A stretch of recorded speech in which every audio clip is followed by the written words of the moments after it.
Hello and welcome to Risk Chats with AFERM. I'm your host, Paul Marshall.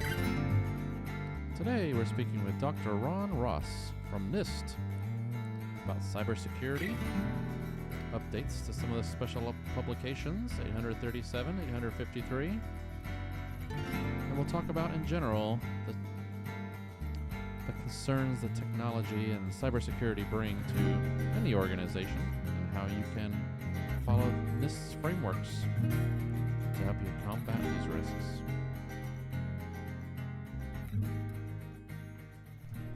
Hello and welcome to the podcast. I'm happy to have today with us Dr. Ron Ross from NIST, and he's going to be talking to us about some risk frameworks. So good afternoon. How are you doing? Paul, I'm very well. Thank you. Thanks for having me today. Absolutely. And as usual, Tal is our co-host. Glad to be here, Paul. I'm looking forward to the conversation.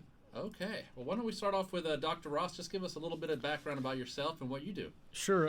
Ron Ross from NIST, and as most people know, the National Institute of Standards and Technology is 3,000 or so scientists and engineers.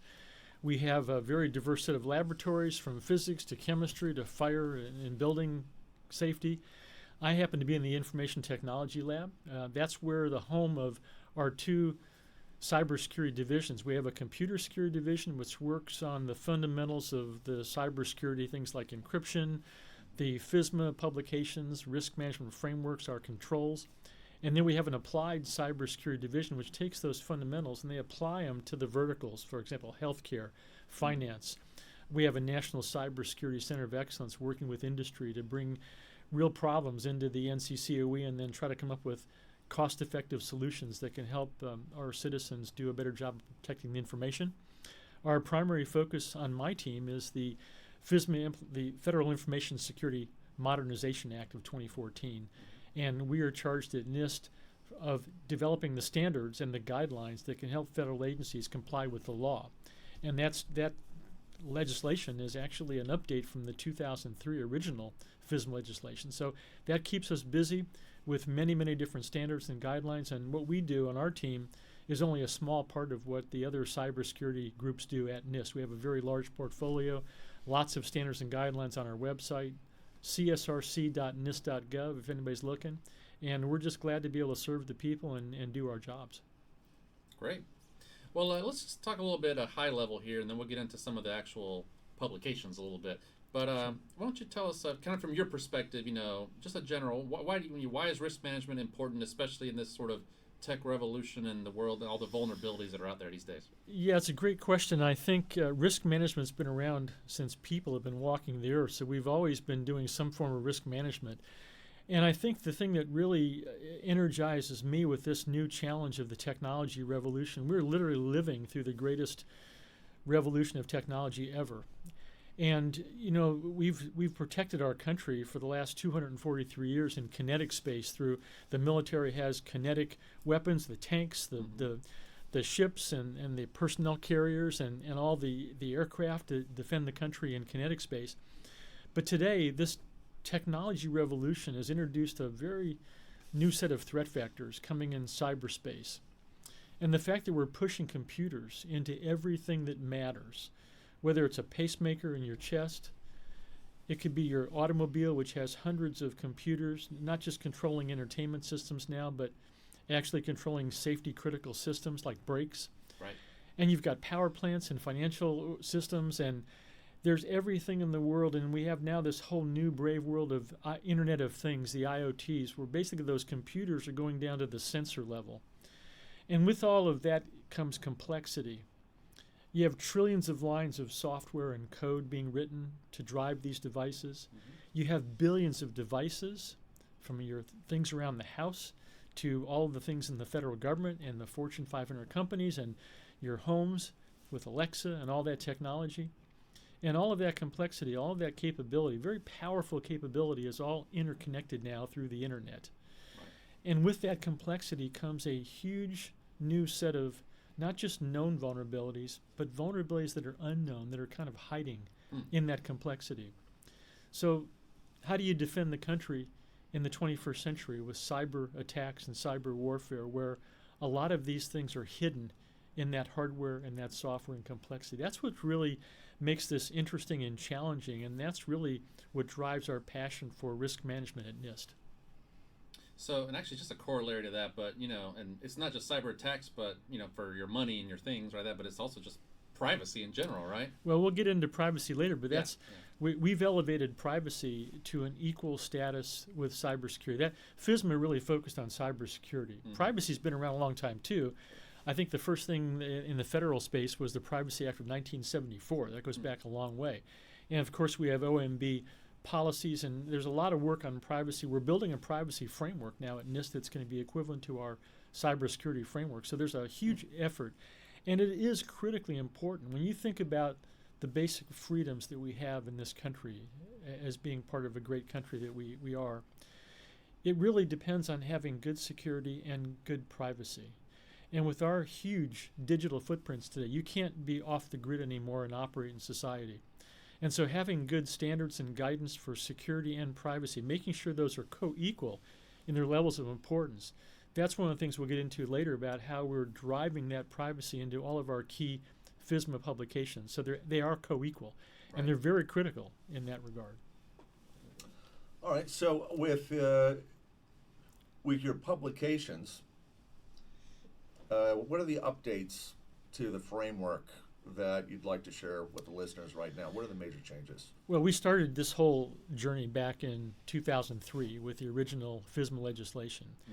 And we created a vision back then that really had multiple documents, but it started with the risk management framework and our security controls document.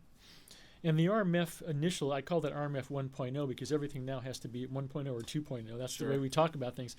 The original RMF was basically a set of guardrails. It was a process to help our federal agencies understand what kind of risks are they facing within the context of information systems and their information, the federal information, and what kind of controls do they need to implement to actually protect that information. Mm-hmm.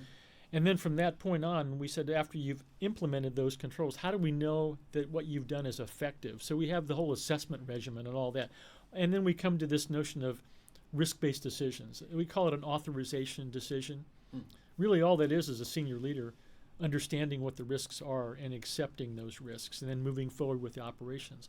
So that's kind of how we started all of the RMF process. It had 6 steps, and it all started with understanding the criticality of your data. And then once you understood that, one of our first standards that we wrote was FIPS 199. I called it the Great Triage Standard. It basically takes something from battlefield medicine where you treat the sucking chest wounds before the hangnails. And so all of our federal agencies, they look at the criticality of data, and they really rate it as either high, moderate, or low, and then that drives the initial set of controls that we provide in our baselines. And then they've got the usual flexibility to do all the things like tailoring, coming up with a good set of controls that work for that particular federal agency based on their missions and their business operations. All that, those 6 steps were solid for the last decade plus, but we realized when we went to do our 837 revision 2, that's called RMF 2.0, one of the key things we learned over the last decade is that sometimes the communication from the upper part of the organization, like the C-suite, down through the management chain to the operational level was left something to be desired. Everybody was talking about cybersecurity in the C-suite. You read the papers every day, your neighbors are getting attacked, everybody's losing intellectual property. And so we were saying, how do we improve the communication, the command and control from the top of the organization, the governance, and then the mission business processes that come out of that governance layer, all the way down to the systems and the people who actually have to implement controls to do the level of protection necessary to be able to effectively manage risk. That's where we added that organizational prepare step. If you look at the traditional RMF, it's got the wheel, the 6 steps, and we put this one right in the center, the prepare step, for a reason, because that is the step that engages senior leaders.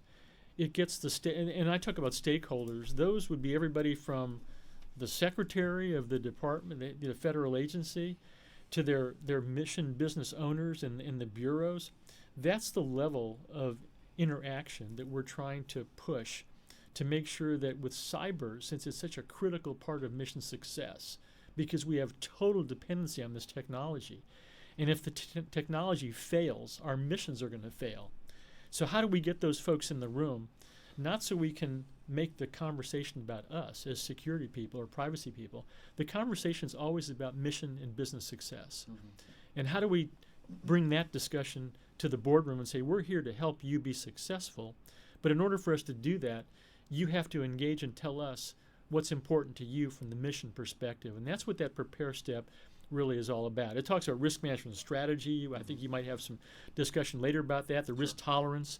All of those things are things that can only happen at the senior leadership level, and they can't be pushed down to the system owner level. So right along those lines, having been involved with many FSMA evaluations, where it seems like when evaluators are coming in, there's an awful lot of focus on minimum compliance, that the controls are mandatory, and it doesn't seem like there's a lot of opportunity for senior leaders to make decisions for cost-benefit trade-offs given their business plans and their systems, but it's do you have it or you don't from the evaluator's perspective. Yes. So how does your work and the strategies and the framework enable senior leaders to make risk management decisions and trade-offs based on their appetite and the types of systems and data and business that they're engaged in?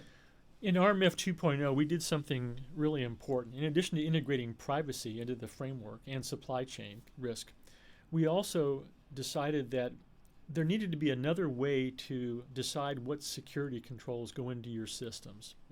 Right now, we have the baseline approach where you do the categorization. You say my data is high, moderate, or low impact, where impact is the impact to mission or business if it's compromised. And that starts with a set of controls. Like we give you a starting set of controls, and then you kind of tweak those controls based upon your specific needs, mission, business operations, environments where you operate. We said, what if we flip that bottom-up approach and we start from more of an engineering or life cycle approach? What if we said, hey, let's bring the stakeholders in early. What mission or business is important to you as a senior leader? What kind of a system or technology are you going to ask us to build to support that mission? And then let's get you involved in defining the requirements for whatever the capability of that system is going to be from a functional standpoint. And then a subset of those requirements, then we will carve out and call those security requirements. So that's the way the senior leaders get around the table to define what's the capability I need to have from this technology to support the mission. How are we going to protect it? That becomes part of the early discussion. And it's part of requirements engineering.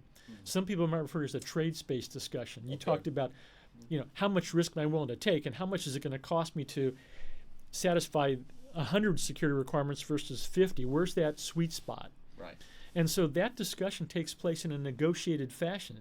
But you see, it's not happening at the end of the train. This is happening early on. So the senior leaders end up coming to that decision with their technical experts. And they say, okay, this is about the range of protection I think we can afford. I think this is a reasonable within our risk tolerance. And, risk tolerance can be different based on the mission of the business. And that's where you nail that down. So after that, you've got a set of security requirements, and you can go out to the catalog and just pick whatever controls are going to satisfy those requirements. It's a much more targeted way of doing business. And it also ensures that those senior leaders own it at the front end. Right. Well, right, because so that as opposed to now, you might say I have this suite of tools and applications and things that I'm using to do my mission. And when you come in there and look at the security of it, you realize, all this privacy is at risk, or all these different data, this data is at risk. I didn't realize that. If I would have known that up front, I wouldn't know how to properly invest in the security required or do a different approach.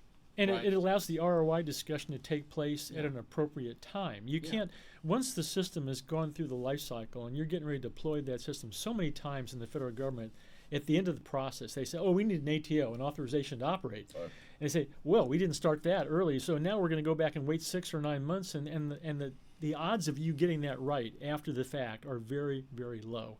Because you can't add security in at the end of the process. Some of the stuff has to be embedded in the technology, in the architecture, in the design. And those kind of things just can't happen at 30,000 feet after the fact. So we're now giving agencies 2 different methods to select their controls. They can still use the baseline, and some people are more comfortable with that. But then groups like the DoD, they're building a weapons system. They can't do all those auditing controls in the AU family. There's not enough onboard storage to collect all the audit data in some of these weapons. So they go from the top down. Now, I would argue that you can end up with very good solutions that can look very different, but still they can satisfy that the risk management strategy and be able to work in that range of things that senior leaders are comfortable with. And they're part of the process now. They're not sitting here outside of the discussion, which I think is a real improvement from what we had before. Right. So just a little bit more on that. Could you just discuss how this publication or some of the other ones really help leaders really develop a good risk management strategy or understand their risk tolerance a little bit, or what kind of tools does it provide to them? Well, risk tolerance and risk management strategy. You hear about risk thresholds. All these words are just words. And I was listening to some of the sessions today in the ERM discussion. And again, trying to define those, they were talking about value management today and all of the things that we deal with in the whole notion of ERM and enterprise risk management. To me, what 837 does is it gives you a structured and disciplined process on how to look at, when you do a risk assessment, for example, which a risk assessment is part of the risk management process. We assess risk, then we respond to risks, or we provide treatments to the risks, and then we monitor risks over time. And all of that is done in some kind of a frame, a context of the organization. But when you look at risk assessments, and this is why I have great hope that ERM and the risk management framework can come together in a kind of a bonding, because a risk assessment still always has 4 components. You look at the threats, you look at the vulnerabilities, you look at the impact if the threat actually exploits the vulnerability, and there's some likelihood that's going to happen. Now, that could be true for the cybersecurity space, that can be true for privacy, that can be true for supply chain. It can be true for almost anything where a threat, it may not be a cyber threat, it could be the threat of a hurricane or a natural disaster, or there could be risk in developing a new technology. All of those things, that's why we have generic items within our risk assessment functions. Right. And that's what allows us, these tools that we're building primarily for cybersecurity and privacy, it gives the senior leaders a structure. I call it guardrails. It allows them to have tangible things they can look at. So when you talk about my risk management strategy and my risk tolerance, well, what is the context that we're talking about? Well, we're talking about, in this case, cyber threats. We're talking about determined adversaries that have capabilities, intentions, and they're targeting you. And what are the kinds of things, the vulnerabilities that may exist in your systems, which your people are telling you you have? It personalizes it, and then you can see the mission impact, like at OPM. If the Chinese get into that database and they steal all 22.5 million records of SF-86 data, that's a huge deal, and it's very impactful. And it's nice to be able to talk about these things not after they happen and the horses are out of the barn. Let's have these discussions before the fact. Let's project what that attack would look like, how it would impact the organization. And that's really why we're giving those senior leaders tools to try to, it talks like pixels in a television set today. If you've got a high definition, you have a lot more density of pixels. It gives you a much crisper view. In the old days, we had very few pixels, and it was very little to work with. Now we're giving people greater tools to increase the level of clarity of what they're dealing with. Yeah, that's a good analogy. Actually, one more thing on this, and then I think we want to talk about the other publication. But so, and again, in the beginning, we did say that this revision, it does include cyber, privacy, and supply chain. Can you talk a little bit to some of those other areas too? Well, this was really one of our major objectives. We committed about 2 or 3 years ago to integrating privacy, not just addressing privacy, because we started addressing privacy back in 2013 with our 853 revision 4. We have a whole appendix of privacy controls, but it was stuck in an appendix. Our goal was to make privacy co-equal in importance to cybersecurity. And to do that, we were committed to integrating privacy into every one of our current FSMA pubs. So the first one we chose was the risk management framework. And so we sat down with our privacy. We have a great privacy team led by Naomi Lefkowitz at NIST, and she has a whole team of privacy professionals. And we worked with them. We said, here's our current risk management framework for cybersecurity. can you use that same framework to manage privacy risk? Because we have our privacy controls. So obviously you can say either yes or no, but we went through every step in the RMF and all the tasks and all the activities one by one. And some things worked perfectly well. Other things we had to do a little shaving and adjusting here or there. But when we were done, those privacy professionals were confident that they could use the new RMF 2.0 to manage privacy risks based on the same things we were doing with the old RMF. Supply chain, the same thing. We have supply chain is about bringing in services or components from a very wide and deep supply chain. You have to understand what kind of risks come into the organization by buying those products and services. And again, the fact that we have a generic RMF in principle allows us to bring in these other vertical things like the supply chain, the privacy, that look a lot like cybersecurity. They're all stovepipes, but now when you bring them in to a common framework, they look a lot more alike than they do different. So that experiment worked really well, and that's RMF 2.0 and 837 Rev 2. And we're doing the same thing for 853, by the way. Speaking of 53 Revision 5, if you were Vegas, what day should I bet on that we're going to see that? Well, I'm not a betting person myself, but I can tell you... The science doesn't prove it out. The house always wins. This is for scientists and engineers at NIST, this is a very frustrating situation. Obviously, the federal government is a large organization, and we do have the Office of Management Budget provides oversight for everything we do under FSMA and all the Privacy Act and all those things. And the fact that we're now integrating privacy into our flagship controls publication, that has to be reviewed by the people who are in charge of the oversight. And that just happens to be, the OMB is a big place. There's the federal CIO, and out of that office comes the A1, the circular A130, which is the federal policy for cybersecurity and privacy. And then there's actually a privacy branch, which resides in another part of OMB called it's the Office of Information and Regulatory Affairs. Just so happens to live in that organization. So it's there now, and they're going through and trying to look at all the privacy content. It just takes time. Yeah. You make it sound like your projection is a very long time. Well, I'm always a glass half full kind of guy. So the only thing I can tell you, it's been there for about 10 months, and it's kind of slowed us down a little bit because we in the business that we're in, with cyberspace and cyber threats, even though standards in general is kind of a slow, cumbersome process, at NIST, we work pretty rapidly with our SPs and our FIPS and all those things. We go through all the public review, but we do it in a way that is always on the edge. We're on the cutting edge. And so, it's... Technology turns over quickly. I was going to say, how do you keep up with all these changes? I mean, well, you do these documents are living documents. And so, once we get by this hurdle, there's about 5 or 6 other publications that are going to drop very quickly after that, because 853 is one of our flagship documents. Rev 4 has been downloaded or accessed over 20 million times since 2013. I've downloaded about 10 times last week or so. So it's kind of a centerpiece. Yeah, it is. But once that gets approved, it'll be worth the wait, because now we're operating with we have one privacy family in the new 5305. We had 8 privacy families. Now we got one. But a lot of those privacy controls disappeared into our program management family. Those are the controls that work at the enterprise level. So the ERM folks will be very interested in that, because at ERM, you're going to recognize a lot of those controls that are like the risk management strategy. Those operate at a senior level. Mm-hmm. And speaking about the ERM folks, when they do implementation, they recognize that risk management exists at every program level. That's what managers do to do their job. They have their resources, they have their objectives, and assessing the risk, they allocate resources to maximize results and outcomes.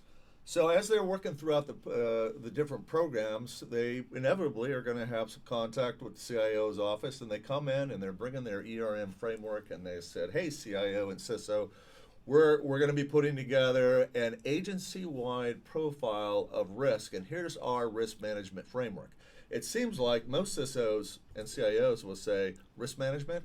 I'll show you risk management, and then you bring out 2 or 3 different binders of implementation in 53 Right. and 37. Right. And the RM person will start saying, well, okay, how do we connect?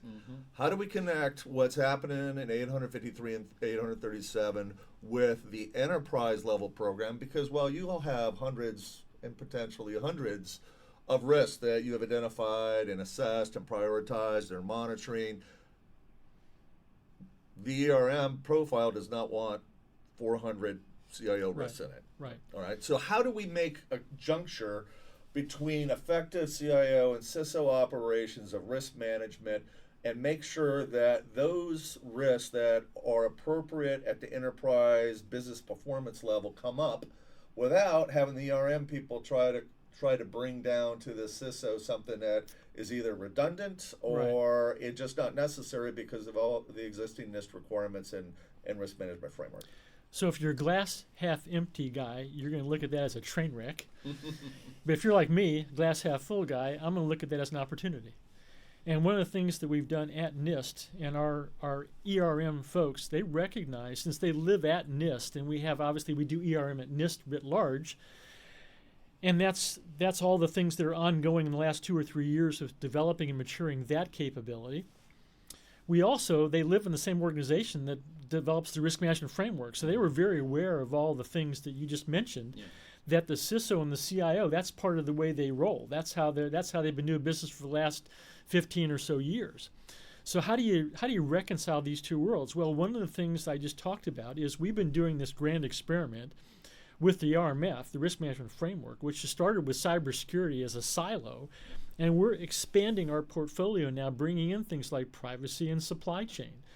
Now you might say, well, why are you doing that? Well, we're trying to demonstrate that the RMF has basic fundamental components that can be applied in other areas besides cybersecurity. We've proven that can be the case with privacy and supply chain. Right. So the answer to the next level is, how does that interface now with the larger ERM concepts? Because you have to go back, and what gives me hope is that, as I was saying earlier, we have things that a part of any part of risk management, whether it's ERM or just general risk management, it has basically 4 pieces to it. It's got a framing component where you establish the context of what this organization is all about and how we do business. And then you move into the kind of the 3 core aspects. You assess risk, you respond to those risks, or some people call it risk treatment. And then you move into a risk monitoring mode over time. Once you've done all you can do, now you got to monitor your risks over time. And that's kind of a cyclical life cycle type process. But that's a generic set of components. Sure. ISO standards talk about that, 31,000. There's a lot of general. You come down to our risk assessment process. We look at threats, we look at vulnerabilities, we look at mission business impact, and the likelihood. Again, 4 generic pieces. I believe that what ERM is developing at the enterprise level, there will be a lot of overlap and commonality that we'll be able to sit down with those folks and say, here's what we've done as we expand our risk management framework. We're watching what you're doing from the top down. Let's see where we have that overlap. Look at it like a Venn diagram. 2 circles are coming together. The question is, how much overlap is there within those 2 circles as we get closer together? You'd like to maximize that common ground in the center, because if we can do that, then we can negotiate the edges, if you will, where we can't quite come to reconcile those differences. But I believe that we're both coming at this from fresh perspectives. We're both doing it with good intentions, and it's just that we're coming at it from a little bit of different perspectives at different places in the organization. But the RMF works up from the senior leader level all the way down to the trenches. So we've got the experience of coming from the top of the organization all the way down to the bits and the bytes. Right. And we can add value that way. But I think that's an experiment worth looking at because it could be helpful for both communities. So just kind of to wrap it up, following on that, so what are some future areas you potentially could see, adding to the framework model, the way you guys put this out? Well, I would like to see us, first of all, engage more closely with the ERM community. That's going to be the first step. And we're already doing that. The fact that I'm here today and we're speaking at AFERM events and luncheons and all that, what we're trying to do is expose the ERM community to the details of what we've done on the RMF side. And that's the start of a dialogue. I still think there may be other opportunities to expand the RMF risk management portfolio, bringing in things that we haven't addressed yet. There are things like there's natural disasters. There's all kinds of threats out there. They're not cyber threats. Even privacy and cybersecurity, those are still running kind of the same lane. But we're managing a whole portfolio of risks that go well beyond reputation risk. There's all kinds of things. There's programmatic risks. There's financial risks. There are just a long list of things that senior leaders have to deal with every day. And my goal is to try to make their life easier so they have enough transparency and traceability. Those are the 2 T's that I talk about that lead to greater trust. In order for you to make good risk-based decisions, you've got to be able to trust the information that's coming up through all these processes. And it can't be such that it overwhelms the senior leaders so they don't know what the heck they're looking at. It's got to be trustworthy information. That comes from traceability and transparency of any type of risk-based process. Right. Well, Dr. Ross, thanks for coming out to the Thank you summit. so much. Yeah. Thank you guys for having me. I appreciate it. Thank you. That's our show. Thanks for tuning in. Check us out. AFERM.org. Have all our podcasts there. And we're getting ready for the new year. I'm sure we'll have plenty of interesting guests coming up soon here. Always looking for new ones, so if you have any ideas, drop us a note. So until next time, this is Paul Marshall signing off for Risk Chats with AFERM.